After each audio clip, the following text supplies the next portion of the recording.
ஆகாஷ்வாணி.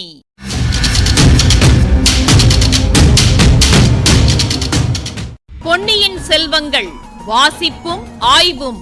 வாசிப்பவர் ராமசுவாமி சுதர்சன் அவர்கள்.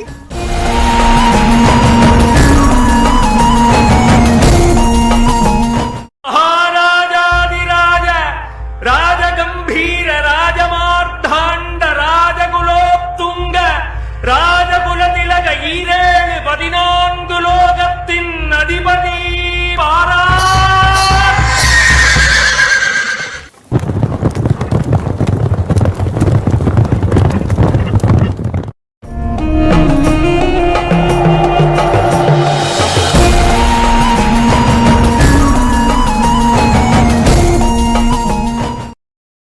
மாமல்லபுரத்தில் பழைய பல்லவ சக்கரவர்த்திகளின் மாளிகை ஒன்றில் அன்றிரவு அந்த 3 வீர சிகாமணிகளும் தங்கினார்கள்.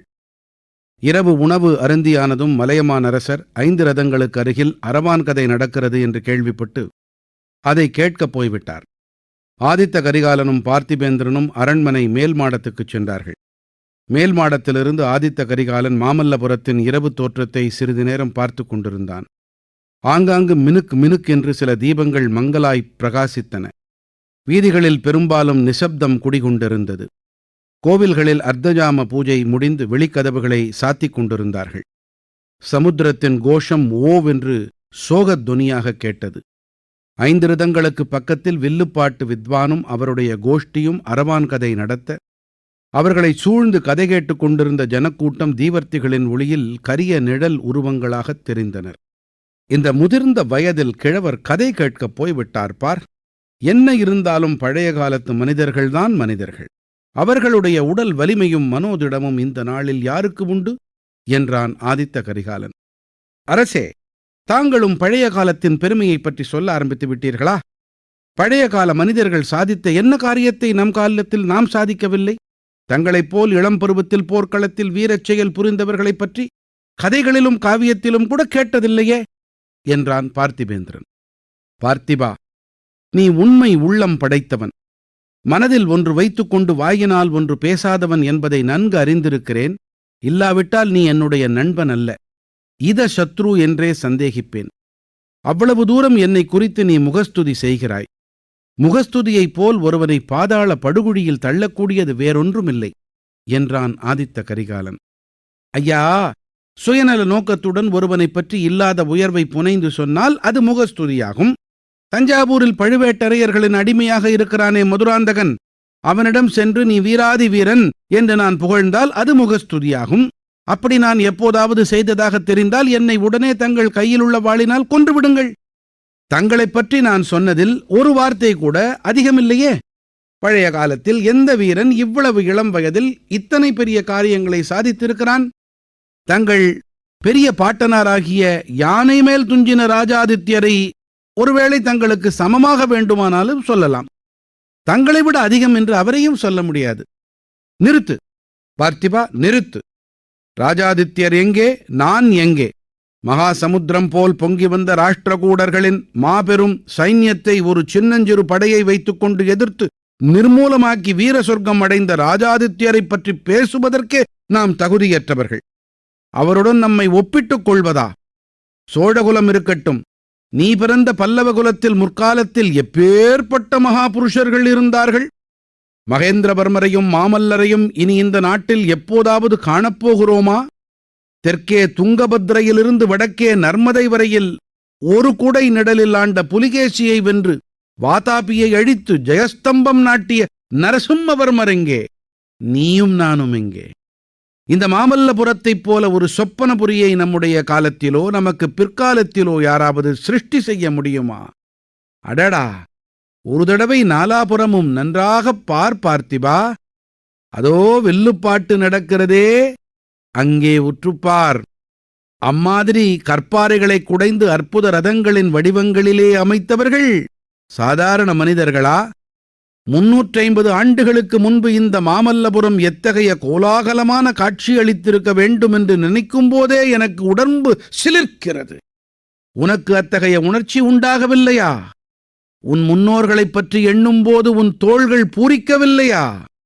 அரசே, சற்று முன்பு தங்களை முகஸ்துதி செய்வதாகச் சொன்னீர்களே, சில சமயம் தங்களிடமுள்ள குற்றங்குறைகளையும் நான் எடுத்துச் சொல்வதுண்டு என்பதை மறந்து விட்டீர்கள். சிற்பம், சித்திரம், கலை என்று வாழ்நாளை வீணாக அடிக்கும் பைத்தியம் தங்களையும் பிடித்துக் கொண்டிருக்கிறது. இந்த பைத்தியம் பிடித்ததினாலேதான் என் முன்னோர்கள் அடைந்த வெற்றியெல்லாம் வீணாக ஆயிற்று. வாதாபிக்குச் சென்று ஜெயஸ்தம்பம் நாட்டிவிட்டு மாமல்லர் திரும்பி வந்தாரே, பிறகு என்ன செய்தார்? கற்களை செதுக்கிக் கொண்டும் பாறைகளை குடைந்து கொண்டும் உட்கார்ந்திருந்தார். அதன் பலன் என்ன? சில காலத்துக்கெல்லாம் மறுபடியும் சளுக்கர்கள் தழைத்தோங்கினார்கள். பெரும்படையுடன் மீண்டும் பழிவாங்குவதற்கு வந்தார்கள். காஞ்சியையும் உறையூரையும் அழித்தார்கள். மதுரை வரையில் சென்றார்கள். நெடுமாற பாண்டியன் மட்டும் நெல்வேலியில் சளுக்கர் படையை தடுத்து நிறுத்தி தோற்கடித்தராவிட்டால் இன்று வரை இந்த தென்னாடு முழுவதும் சளுக்கர் ஆட்சியில் இருந்திருக்கும் அல்லவா? இல்லை பார்த்திபா, இல்லை. உலகில் எந்த அரசகுலமும் என்றென்றைக்கும் நீடித்திருந்ததாக நாம் கேள்விப்பட்டதில்லை. ராமர் பிறந்த இக்ஷ்வாகு குலத்துக்கும் ஒரு முடிவு ஏற்பட்டது. சளுக்கர்களை வீழ்த்த இரட்டை மண்டலத்தார் தோன்றினார்கள். ராஜ்யங்கள் சில சமயம் உன்னத நிலைமை அடைவதும் சில சமயம் தாழ்ச்சி உறுவதும் இயல்பு. சில ராஜ்யங்கள் சில காலம் எவ்வளவோ உன்னதமாக இருந்துவிட்டு இருந்த இடம் தெரியாமல் போய்விடுகின்றன. என்னுடைய முன்னோர்களையே பார். கரிகால் வளவன், கிள்ளி வளவன் முதலிய சோழ மன்னர்கள் எவ்வளவோ சீரும் சிறப்புமாயிருந்தார்கள். அவர்களையெல்லாம் பற்றி இப்போது நமக்கு என்ன தெரிந்திருக்கிறது? கவிஞர்கள் சிலர் அவர்களை புகழ்ந்து பாடியிருப்பதனால் அவர்கள் பேரையாவது தெரிந்து கொண்டிருக்கிறோம். கவி பாடிய பாணர்கள் உண்மையைத்தான் பாடினார்களோ அல்லது நன்றாக மதுபானம் செய்துவிட்டு மனம் போன போக்கில் பாடினார்களோ நமக்கு தெரியாது. ஆனால் மகேந்திர பல்லவரும் மாமல்லரும் இந்த சிற்பபுரியை சிருஷ்டித்தார்களே, இது 1000 ஆண்டு காலம் அவர்களுடைய பெருமையை உலகத்துக்கு உணர்த்தி கொண்டிருக்கும்.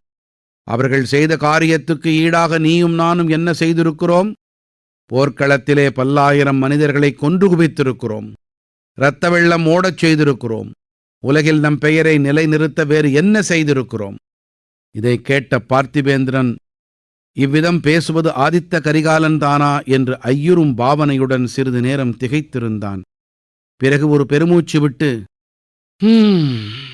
அரசே, போரையும் வீரத்தையும் குறித்து தாங்களே இவ்விதம் பேசுவது என்றால் நான் என்ன சொல்வதற்கு இருக்கிறது?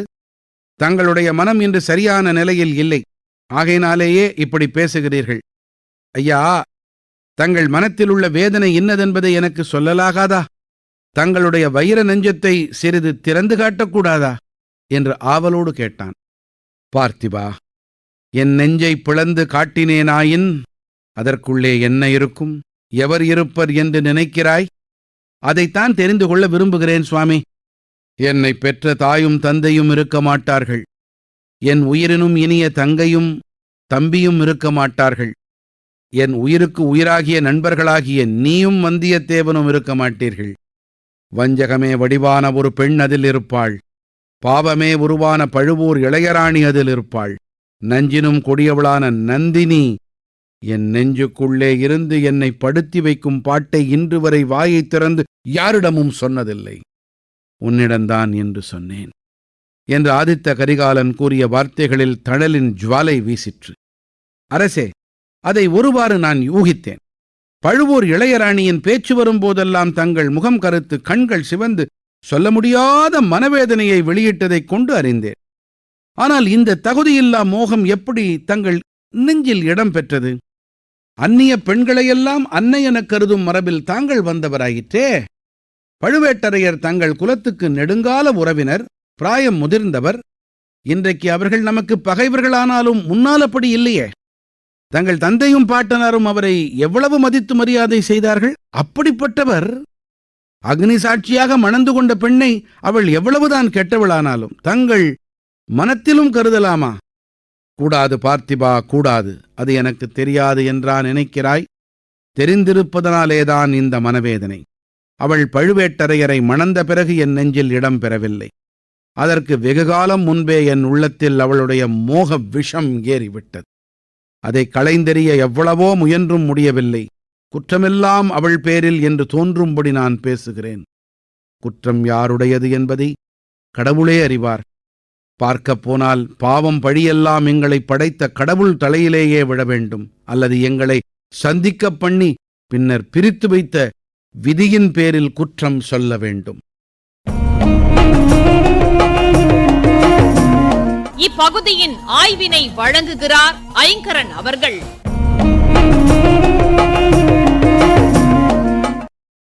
அழகு, பணம், அந்தஸ்து, இந்த மூணுல எது மனிதனை அதிகமா மயக்குது? கொஞ்சம் கஷ்டமான கேள்விதான். காரணம், இந்த மூணும் ஆளுக்கு ஆள் விகிதாச்சாரத்துல மாறுபடும். தீவிரமா சிந்திச்சா இந்த மூணையும் உள்ளடக்கி இந்த மூணையும் கடந்து எல்லாரையும் மயக்கிற ஆற்றல் கொண்டது புகழ்ங்கிறது புலப்படும். தன் புகழ்ல தானே மயங்கிறது ஒரு பக்கம். தன்னை விட புகழ் வாய்ந்த இன்னொரு அம்சத்தோட தன்னை பிணைச்சுக்கிட்டு புகழ் தேடறது இன்னொரு பக்கம். இதையும் பார்க்கிறோம். கல் சொன்ன கதை 1934 கல்கி அவர்கள் எழுதின கட்டுரை. இக்கட்டுரையை படித்ததன் பயனாக மகாபலிபுரம் செல்லும் நண்பர்கள் அங்கே கடற்கரை ஓரம் உள்ள ஈர மணலில் தங்கள் தங்கள் பெயர்களை எழுதிவிட்டு வருவார்களாக. நான் மறுமுறை போகும்போது அவசியம் அவற்றை படித்து மகிழ்ச்சி அடைவேன். ஆனால் தயவு செய்து அங்குள்ள எந்த பாறையிலாவது கோவிலிலாவது தங்களுடைய பெயர், விலாசம், பிறந்த தேதி, கல்யாணமான தேதி இவற்றை செதிக்க வைக்க முயல வேண்டாம். நல்லது. புகழ் அடைய பாடுபடுறது, பாடுபடாம ரொம்ப அலட்டிக்காம புகழ் அடைஞ்ச விஷயங்களோட தன்னை பிணைச்சுக்கிறது, இந்த ரெண்டையும் விட ரொம்ப ரொம்ப எளிதான ஒரு செயல் இருக்குதுங்க. பிறர் புகழை இகழ்ந்து திருப்தி அடைவது. நேர் வழியை விட அந்த 2 குறுக்கு வழிகளிலே முனைப்பா இருக்கான் பார்த்திபேந்திரன். இந்த பகுதியில ராக்கி அவர்கள் இதை வெளிப்படையாகவே காட்டியிருப்பதை நேயர்கள் கவனிச்சிருப்பீங்க. சரி, சாளுக்கிய பேரரசன் புலிகேசியை பத்தி கொஞ்சம் பார்க்கலாம்.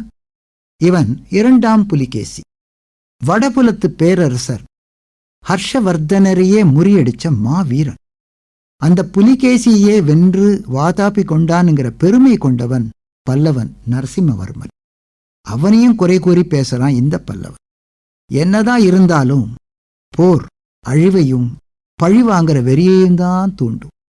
கலைதான் ஆக்கப்பூர்வமான செயல்.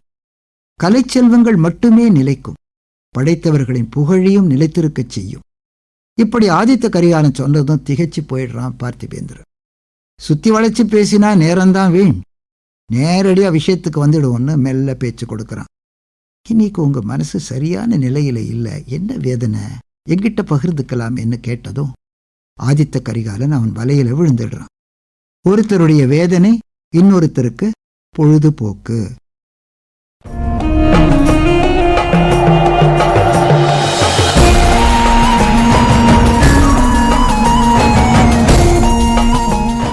பொன்னியின் செல்வங்கள் வாசிப்பும் ஆய்வும் கேட்டீர்கள். வாசித்தவர் ராமசுவாமி சுதர்சன் அவர்கள். ஆய்வினை வழங்கியவர் ஐங்கரன் அவர்கள். படைப்பு சென்னை வானொலி நிலையம்.